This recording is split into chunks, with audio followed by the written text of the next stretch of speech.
मैं फिर कहना चाहता हूं, यह देश राम राज्य की अवधारणा को ही स्वीकार करेगा, समाजवाद को कभी स्वीकार नहीं करेगा। राम राज्य आर्थिक संपन्नता, विकासोन्मुख समाज और राजनीतिक अखंडता का निर्माण ही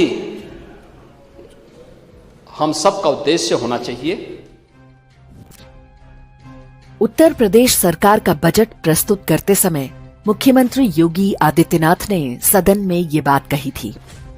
आप भले ही इसे एक सामान्य वक्तव्य समझें, लेकिन भारतीयों को अपना दास समझने वाले कांग्रेसी वामपंथी इकोसिस्टम के लिए योगी के शब्द कानों में पिघले लोहे के समान हैं। इंदिरा गांधी ने 1976 में आपातकाल लगाने के बाद संविधान की प्रस्तावना में सेकुलर और समाजवाद शब्द जोड़ा था। सेकुलर शब्द पर तो प्रश्न उठते रहे हैं, लेकिन किसी ने समाजवाद शब्द को लेकर इतनी गंभीर आपत्ति व्यक्त नहीं की थी। समाजवाद एक राजनीतिक विचारधारा का नाम है। इंदिरा गांधी के हाथों ये शब्द संविधान में जुड़वाकर वामपंथियों ने भारत में सत्ता तंत्र पर अपना स्थायी अधिकार सुनिश्चित कर लिया था। पूरे 50 वर्ष बाद किसी नेता ने समाजवाद को पाखंड करार देने का साहस दिखाया। यह अमीरों को गरीब बनाता है, गरीबों को गुलाम बनाता है, बुद्धिजीवियों को बेवकूफ बनाता है, केवल नेताओं को अपने स्वयं के लोगों को शक्तिशाली बनाने का आज के दिन का सबसे बड़ा पाखंड है समाजवाद। समाजवाद व्यक्ति की स्वतंत्रता छीनने वाली व्यवस्था का ही एक आकर्षक नाम है। किसी देश में समाजवाद जब जड़ें जमा लेता है तो वहां लोकतंत्र पिछले दरवाजे से बाहर चला जाता है।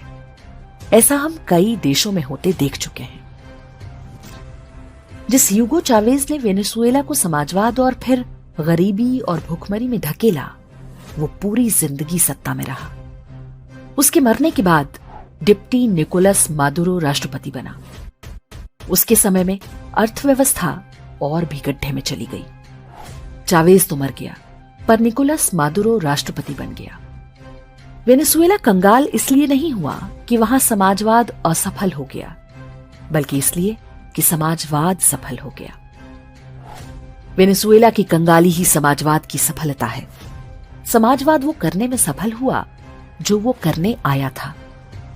समाजवाद गरीबी ही दे सकता था, यह गरीबी देने में सफल हुआ। भारत में भी बिल्कुल यही काम चल रहा था। ये तो हमारा सौभाग्य था कि बीच में पीवी नरसिंह राव प्रधानमंत्री बन गए। राजनीतिक रूप से आप उनके समर्थक हों या विरोधी, किंतु एक राष्ट्र के रूप में हमें नरसिंह राव को श्रेय देना चाहिए कि उन्होंने भारत को समाजवाद से स्वतंत्रता दिला दी। इस कार्य के बदले में भारत रत्न बहुत छोटा सम्मान है। समाजवादियों और उनकी आड़ में छिपे वामपंथियों की एक बहुत बड़ी विशेषता है। वे अपनी सारी वैचारिक करतूतों को व्यक्तियों पर थोपने में सफल हो जाते हैं। लेकिन हमें याद रखना होगा कि रूस और चीन में करोड़ों लोगों की हत्या स्टालिन और माओ ने नहीं, वामपंथ ने की। वेनेजुएला को दिवालिया ह्यूगो चावेज ने नहीं, समाजवाद ने बनाया।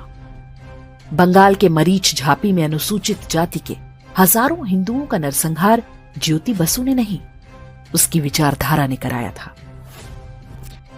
समाजवाद का परिणाम हमेशा गरीबी होगा।